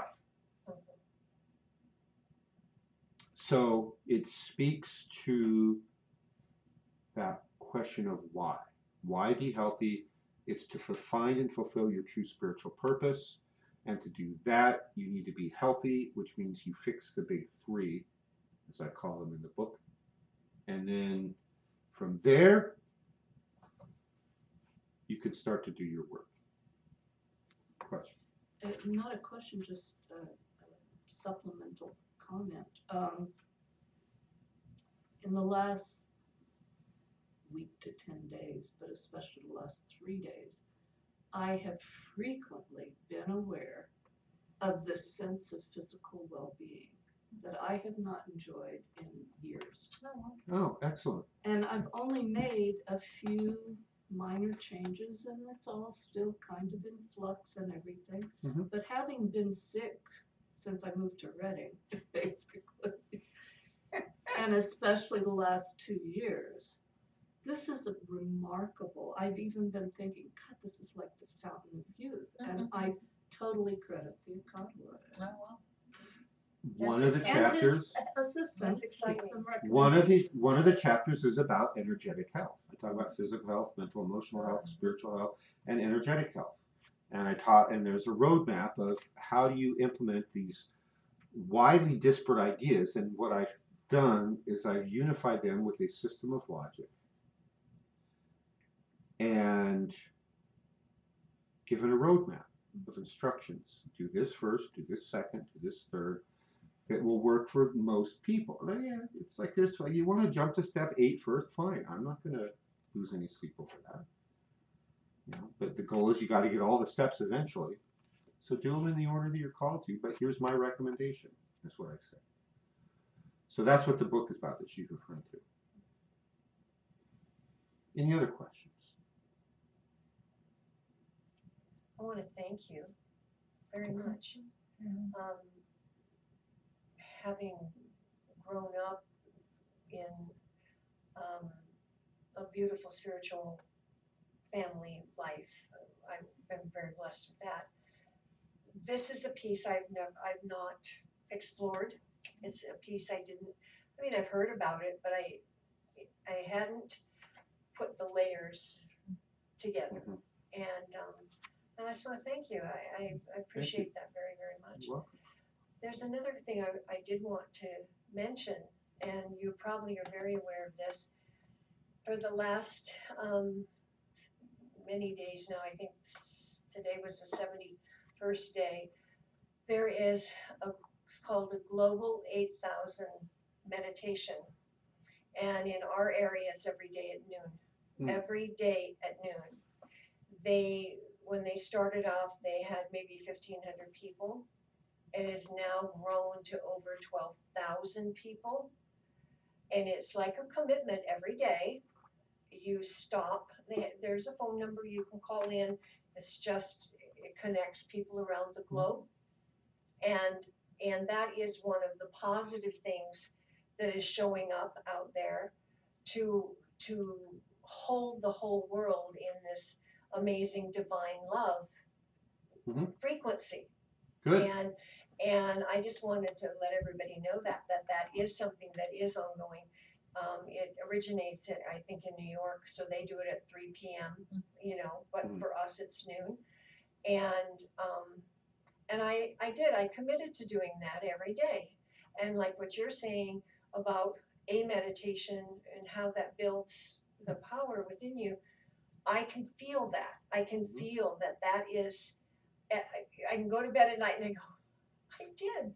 I called in today. I was part, and now I'm part of, over 12,000 people praying all at the same time. I mean, that is pretty amazing. Just meditating. Yeah. It's not even, and it's simple. It's not any religion. It's not anything. But this whole gathering is happening. Yeah. And it's happening exponentially. And so it's beautiful. I love this. I mean, this is wonderful. This all is in alignment with who I am too. So I just wanted to thank you for that, and I wanted Thank to you let for sharing. everybody know that. Yeah. Thank you. Any other questions? Announcements? Well, I have announcements. You never finished talking about the pyramid. You only said the 2 bottom layers, food production Oh. and education. I thought you should at least finish that. Well, anybody else want to hear about that? The top 2 levels of the pyramid? No? Oh, okay. Yeah. Oh, somebody did. So the next I did though. I went from food to health. Then I talked about education. And most of what we talked about tonight was education. So the last layer that I didn't mention was there's the system of social organization, including the legal system. So even in a small group of people, even if there's just 2, there's going to come a time when there's a disagreement. And so how is society organized the best way to facilitate cooperation and success if we're all working towards the goal of spiritual transcendence? If you're stuck down at the material level and you've thrown out the spiritual and you've thrown out the intuitive and you're just doing rational and material, you're going to have a different system than you do if your goal is spiritual. Mhm. So there's a certain social order that they have where everyone is honored. You know, it's like nobody goes hungry. Nobody's denied food. Oh, you need food? Well, yeah, here, have some food. And imagine the power that would create, right? And what the social order and the organization would be different if everybody was guaranteed food right off the Right. bat. Mhm. So that's part. So the spiritual is interwoven in all of that, It gets you out of survival mode. Yes, and into thrival mode, Right. Yes. as I call it. that's And nice. a lot of other people have. There's the whole Thrive movie movement and things like that, which is all great. So if you haven't seen it, go watch it. One of the advantages of being a member of this particular society at this time. Yeah. More of us have that capacity to feel free from Right. that kind of And you're control. protected by the lineage if you're part of the student. Well, I mean, yeah. Yeah, So yeah, when you become a student in any esoteric school, you at the energetic level, you're given like a badge. You know, like we don't need no stinking badges on the esoteric school. You get a badge. Where's my badge? You get the badge, or it's like the gang sign, right? And you know, on the spiritual level, some creature comes along and wants to harm you and eat you because your light bulb went off, and the dark side has minions to come over and take you out. And then they get close enough, and your badge flashes, and they go, "Oh, wait, you're in that Toltec school. That's the Kachora lineage. We're not gonna go there." You're gonna mess with them. Because even if they get past me, then they get past my teacher. If they get past him, they get past his teacher, and then you're dealing with some really badass people. Mhm. So there is protection being in a lineage, Yes. and you know I've used that from time to time in the short time I've been running the school. I've had to go into the higher planes and set boundaries, and that's what you do. So, any other questions? How about announcements? I have announcements. Let's have some announcements. Alright. So I'm gonna try to do these in order. If you're planning on coming next Saturday for the 28th up in Mount Shasta, level 1, level 2, level 3, and the invocational dinner, if you could please email me and confirm that you're coming, and let me know if you have food or animal allergies. Can you talk about the invitation dinner for? I'll talk about that in a moment. Okay, Yeah, thank you. 'cause they have to have, I think, level 2, right? Or no? No, Okay. so the level 2 class, let me interject if I may. The level 2 class is for anybody who's been level 1 28 days or more. There's a little squishy room of a here or there, you know, if it's like 25 days or something like that, we might be able to tap into the universe and I can check your Akadu and see if it'll work. But generally speaking, we say 28 days. So like you, it's been more than 28 days, you're good if you want to come.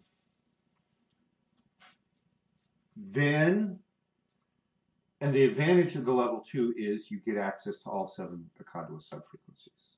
That's the big bump, and everything gets stronger. Then in the afternoon, we're doing a level 3 class. If you've been a level 2 for a while, there's no minimum requirement. The goal, hopefully, is that you've been actually using the Akadua as a level 2, and you and your energy bodies have adjusted to that, and you're using it. If you got your level 2 5 years ago and you haven't done a thing with it, and you show up and you want your level 3, it may not go as smooth as somebody who only got it a month ago but has been using it every day. Mm-hmm. And as part of that level 3 class, we're also introducing a couple of very specific advanced techniques that will supercharge some of your spiritual work. It's like putting the rocket booster on the airplanes they used to have to use to take big heavy planes off. They have these rockets and they'd light them off, and the plane would take off, and then the rockets would fall off and they'd fly. So there's 2 techniques in particular, and they're very powerful. So that's for people who are taking the level 3 portion. The invocational dinner is basically a shamanic art form. I was taught how to do this by Coyote, where I invoke certain forces and we serve a meal. So the cover story from the outside looks like a multi-course banquet meal. But the food has been very specifically and intentionally prepared with the Ikado energy. And the whole process from setting the space, preparing the food, serving the food, the discussion while we have the food, is carrying an energy that's a very specific transformational energy that is adjusted to do something specific and possibly different for each person there. So the whole process is a shamanic experience. And it can jumpstart and facilitate your spiritual growth and transformation. That's the purpose of doing that. So what are the fees for the levels? It's 150 for the level 2, and we can do payment arrangements and things if you'd like to attend that. The dinner is $25, and if there's 2 people, there was like we had a couples discount of like $40 or something. Yeah, for $10 people off going if for you the bring dinner. 2 and sign up and say, we're together. Even if you just met 5 minutes ago, I don't care. But Yeah. I will say this, space, Mommy's my date, no. Well, she's spoken for, Yeah. I'm so sorry. you might want to reconsider that.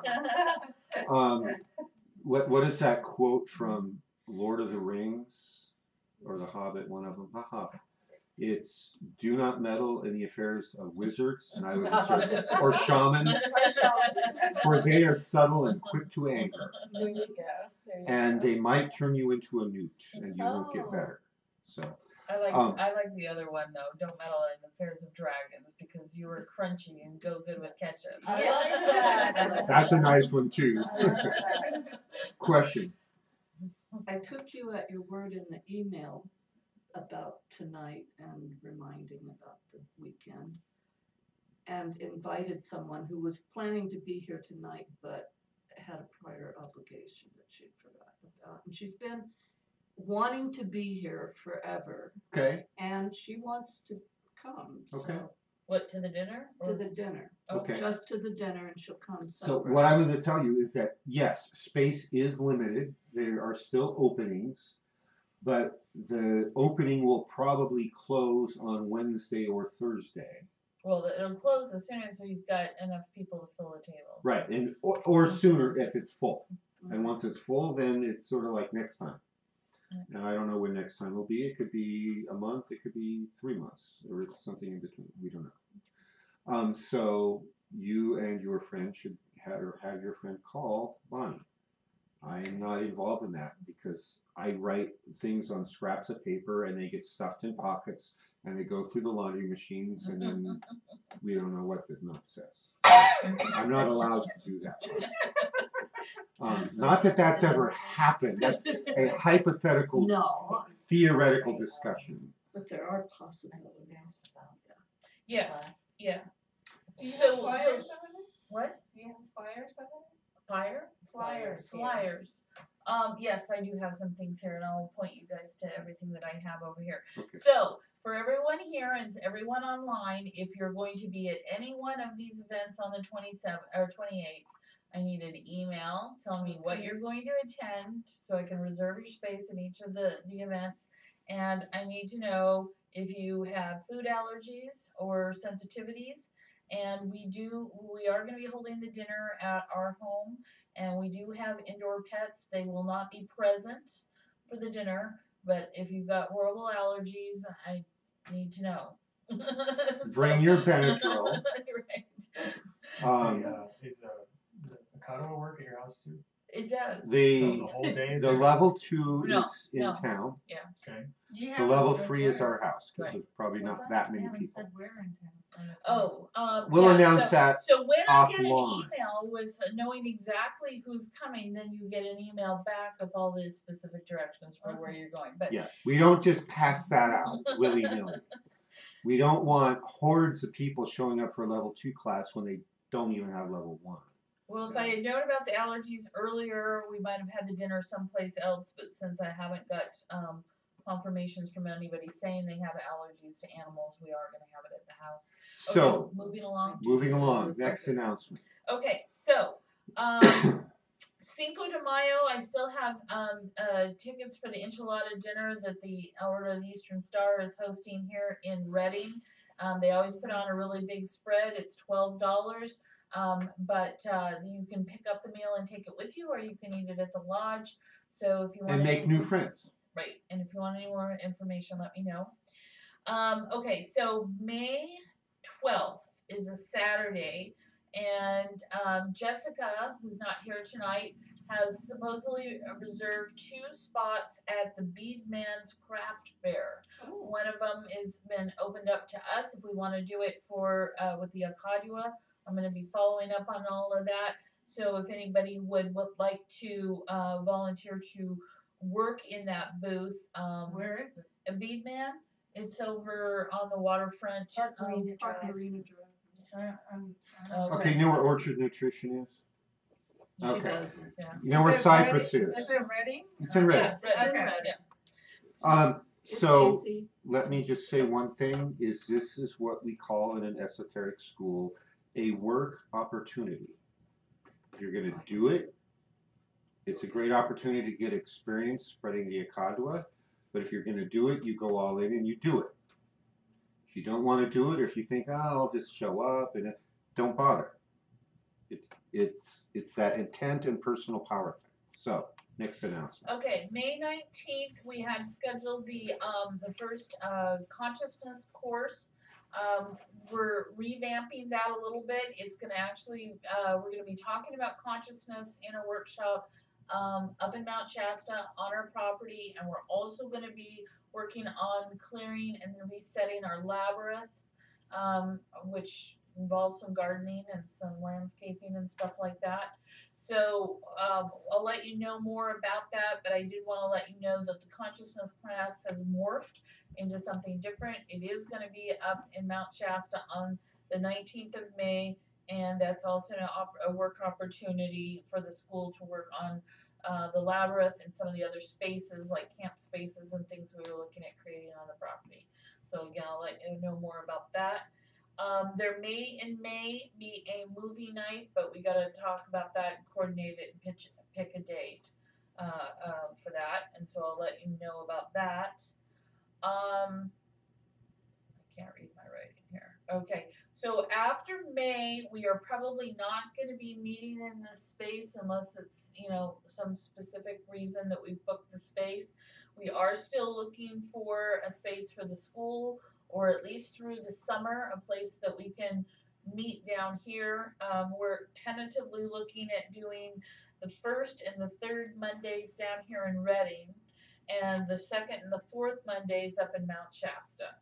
So we'll let you know more down the pipeline, but just so you kind of know what's coming up. And there's 2 events in June that we have scheduled. One is June 12th, I believe that's a Sunday, to do another Sacramento Expo like we did before.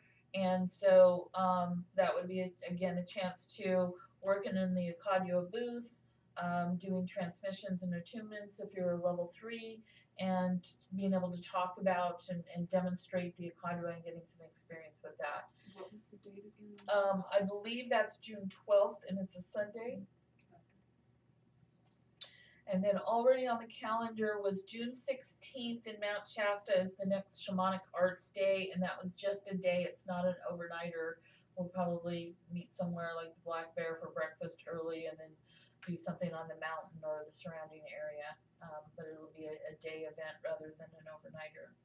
So more to come on all of that, but I just kind of wanted to give you some of the things that were coming up so that you kind of plan on that. So this latest stuff has just morphed in the last few days, and Bonnie will be getting everything up to date on the calendar page of the website for the school sometime in the next few days. But we have a lot to do to get ready for Saturday, so it may be after that that the online calendar gets updated. May I make an announcement? Yes. Acadua people are welcome to my home Wednesday evening of this week at 7 p.m. Okay, go do some Akadwa. Party stuff. There you go. Pogging again. Ah, good for you. Good job. Okay. Any other questions? Going once, going twice. Thanks everyone for watching and attending. We can go offline now and we will see you in 2 weeks.